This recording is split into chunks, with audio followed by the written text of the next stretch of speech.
Everybody, Vic Lombardi and Scott Hastings here at Ball Arena in the beautiful atrium preparing for Game 2. You are watching the UC Health YouTube Live pregame show where we take your questions, comments, concerns, whatever it might be for the next 30 minutes, taking you up to the Altitude pregame show. And these pregames... You look fabulous, by the way. I don't want to go any further, and I hope everybody understands that people still have color TVs, right, and digital and 4K. You're put together tonight. I love your tie. You have a CBA tie. Yeah. Where did you get a CBA tie? Continental Basketball Association. Yeah. I always pull this out on special occasions. I actually got it from Steve Hess. Did you really? Yeah, Steve Hess gave that to me. Did you ever spend any time in the CBA or no? You were all NBA. Come on, man. What a knock on his person to ask that question. I stayed on the NBA like gnawing and scratching. I never had to go down there yet. Well, but, I know a lot of successful people that have gone through the CBA. That's why I ask. Well, and the G League gets more and more important. I mean, look at the development of Peyton Watson for the Denver Nuggets from the beginning of the season. And if you watched the Summer League, and I watched every Summer League game, I'm like, oh, they might have missed on Peyton Watson. Goes to the Summer League or goes to the G League, averages about 20, and has a high one game of 37. He came back those 2 games in Phoenix. Dude, we're like going. He became polished. Wow. That's what the G League does. It's what it's supposed to do, right? All right. We saw what the Nuggets did to the Suns in Game 1. Is it fair to expect something similar, or is this one of those just get by and win mode type of games? What is it? Well, I always look at the first 2 games at home when you're hosting is just 2 halves. So all you did is won the first half. Yeah. Won it impressively. Now you got to go out and win the second half because, and I was just talking with some people with Phoenix, you do not want to go back, if you're the Suns, down 0-2 to the Denver Nuggets. Plays with your head, plays with your confidence. You look at how the NBA schedulers have set this series up. Mm-hmm. After tonight, they got 4 days. And Chris Paul's not young. Kevin Durant's not really young anymore. But now they got 4 days. So I expect Monty Williams and everybody else to come out of this game like it's the craziest game they've ever played in. I think they're going to throw the entire kitchen sink at you. Got to be able to withstand it for a while and then control it and take it over. But I'll be surprised if CP3, Booker, Durant don't play 45-plus minutes. You don't win any brownie points by blowing a team out because Phoenix's goal is still at hand. They can take one of these 2, and that's the goal coming into this thing, right? That's what I'm saying. All you did was win the first half. Yeah. Not going to win the second. But now you go up 2-0, and you go back. In fact, same I was talking with the Phoenix people. They lost Game 1 to the Clippers in Phoenix. Won Game 2, and he said the team went, okay, we're good now. Now, they didn't know no Kawhi for Games 3, 4, and 5, but they just need to get that W. So you want them to guess as much as you can, wear them out tonight, stay with them, win the game, however, as you said, any way you can.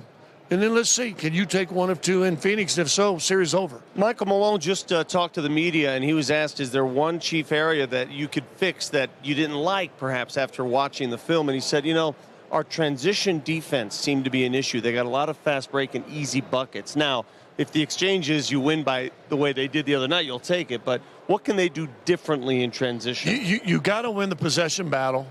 I thought they did a good job. I think they only had 9 turnovers. So that limits transition when I'm not giving you the rock. And I've seen you play. I give you the rock, you're going like a jet down the other end.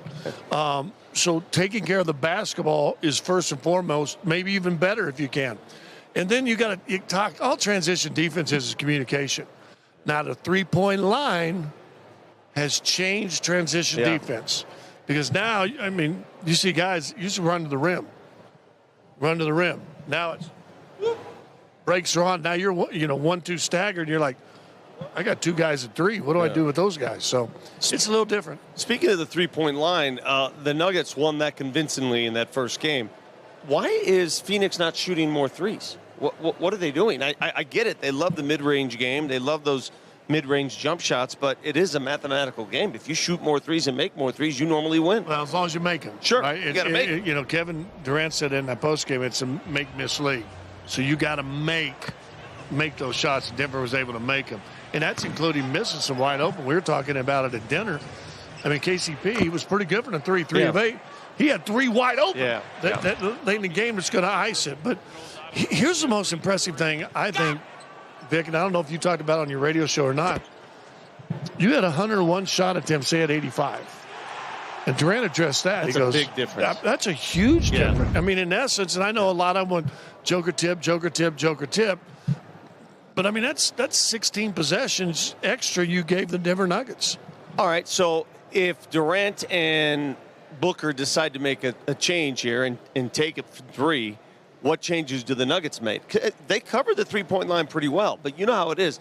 The pick-and-roll defense that the Nuggets displayed the other night was outstanding. I thought it was outstanding compared to years past. Well, they didn't drop, right? And I think when you got Durant and Booker, they're not looking to turn the corner as often as maybe Chris Paul, and that's why I think Chris Paul will handle a lot of pick-and-rolls tonight.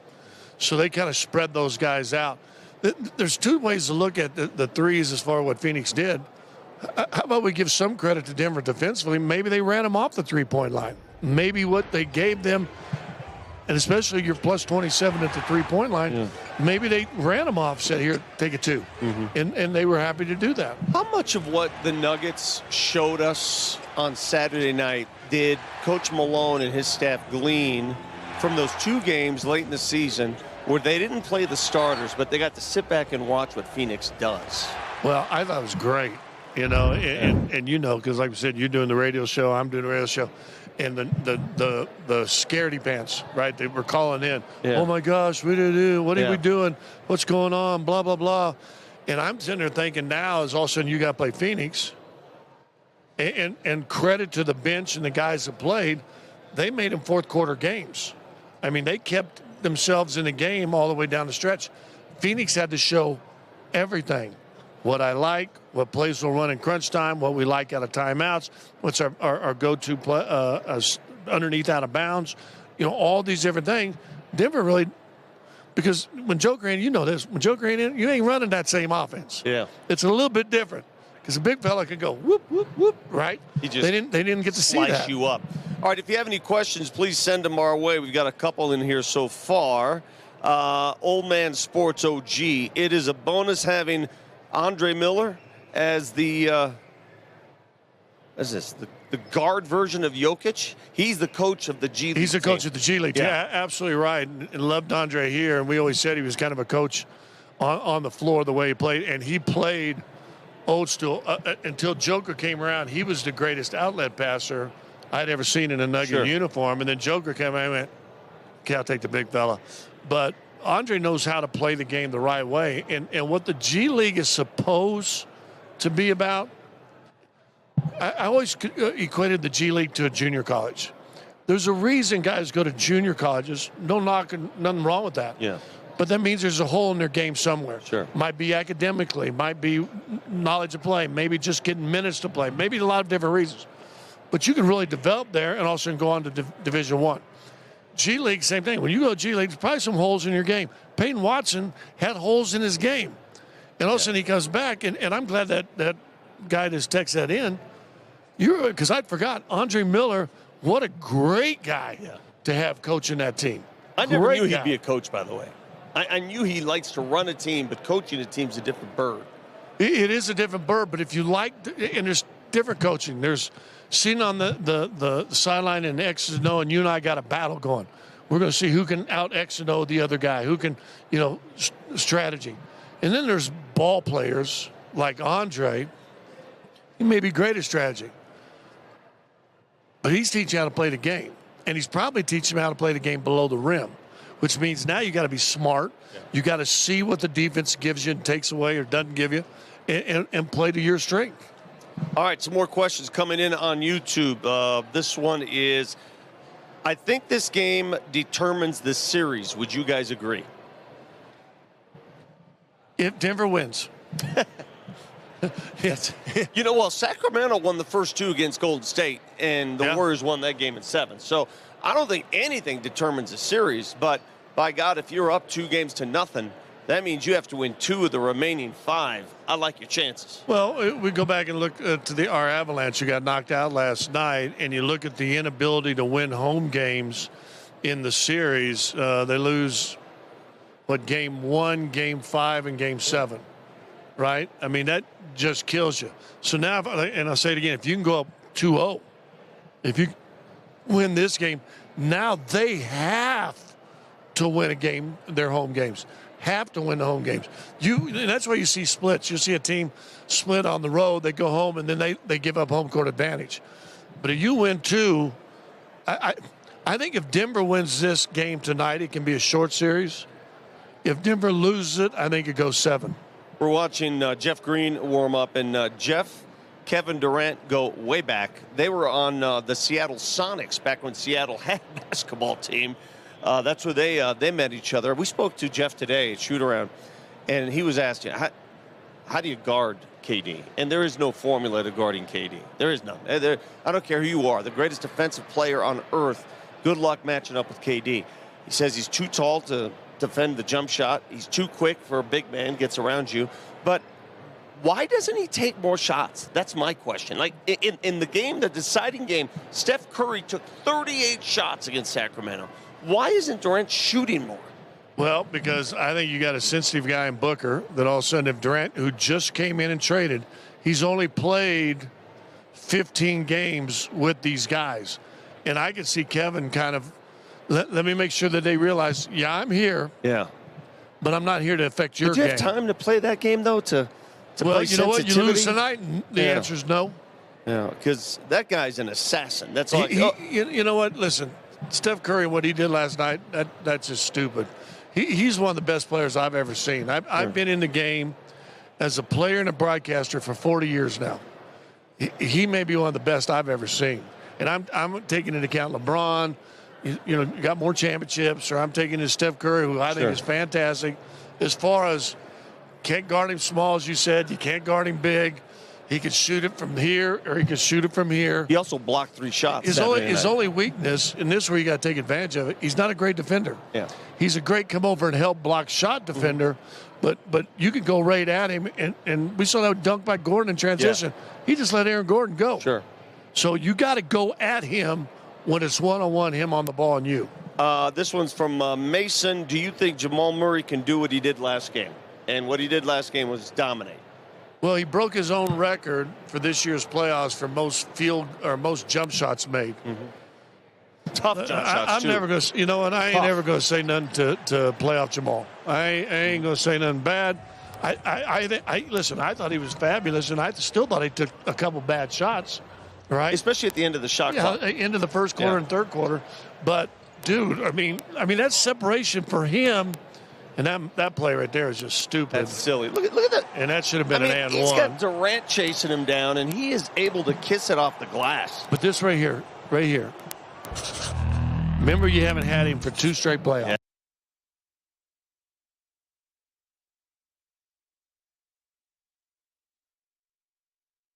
He's the heart and soul of this team.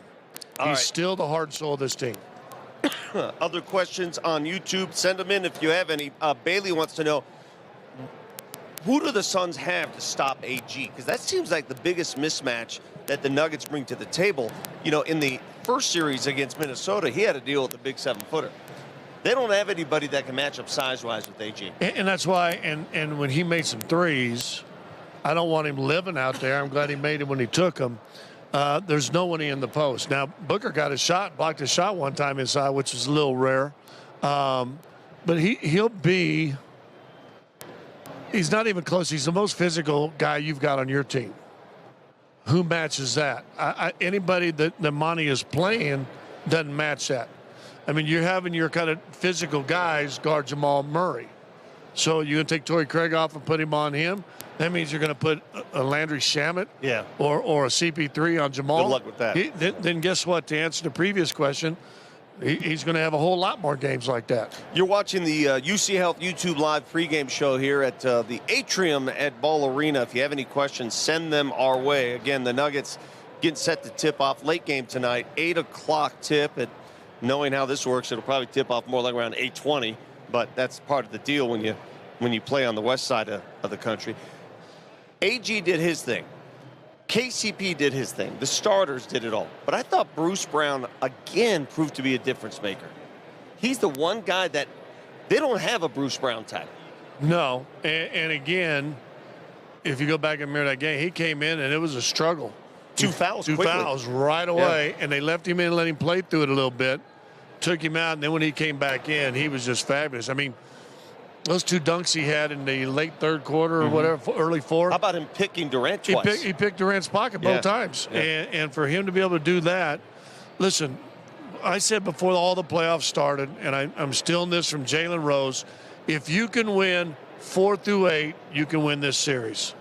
And they have. The Nuggets bench, which was always a concern this season, suddenly a plus for them in this series because the Suns are probably the most top-heavy team left in the NBA playoffs. Well, they rely on the top. Yeah, they have a big 3 that's outstanding.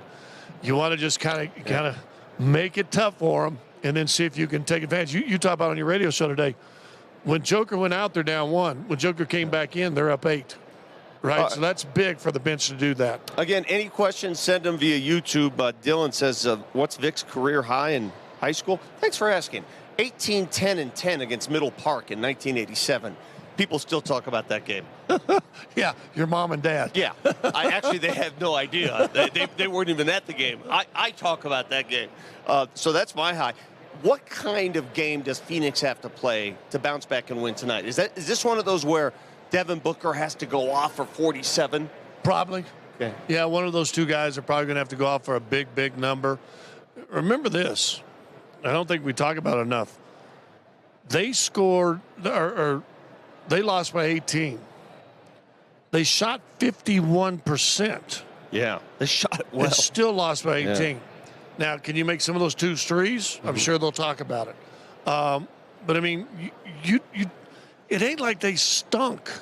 Everybody's acting like the Nuggets were just great. I talked to Greg Anthony coming in. He goes, well, I don't know if you guys can play much better. And I'm going, well, Michael Porter really didn't do much except for that one and little Joker spurt. was 9 of 21. And Joker, it didn't shoot the ball well. I said, I think they can play better, to be honest with you. But people are sleeping on. Phoenix played okay. Phoenix played pretty good. Yeah. They shot 51% with the 2 of the top 5 shooters in all of the NBA. Yep. And you beat them by 18. I heard your fine radio program today, and I have to say you are exactly spot on. Somebody asked, do you like the Nuggets better when Joker gets his, but he's not the leading scorer? Somebody else is, like a Jamal. And he sort of gives it away and understands how to run the flow of the offense. And that's what we saw the last game. He doesn't have to be the centerpiece. He doesn't have to carry the load all the time. Well, remember in that first series, the one game they lost, he had 43.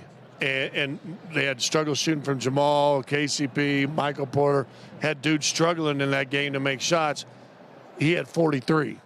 Yeah. So I think it's best when do your stuff, gets tight. Okay, bing, bing, bing, boom, bing, bing, bing, boom.